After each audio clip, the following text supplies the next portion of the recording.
امشب ما میهمان عزیز دلمون هستیم، جناب آقای امید صالحی که لباس بختیاری بر تن دارن، مردمان خوب بختیاری، کاکای کاکامون، و خیلی خوش آمد میگیم به شما عزیز دلم و همچنین تمام کسانی که لرزبان هستن ایل بزرگ بختیاری و میگیم سلام جگلم، سلام ددولم، امیدوار ددول به معنی خواهرانم و جگل به معنی برادر، درست عرض میکنم؟ قدمتون رو تیل ما، خوش آمدید. سلام بشه.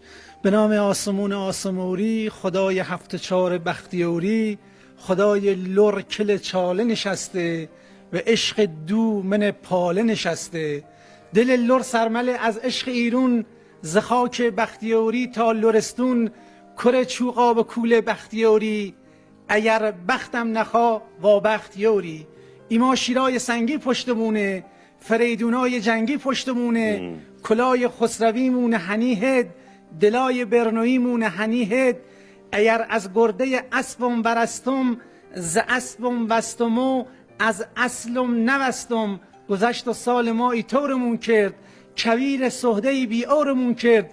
درست بختیاری هفت و چاره، اگر با یک نبویم چه فایده داره؟ مو تو عرض هفتیم عرض چاریم، به اسم بختیاری سردیاریم. همینوممون مثل برنو بلند، به نازم تبار کریم خان زند. خدا و ته دل صدایی کنیم و حق بزرگون دعایی کنیم.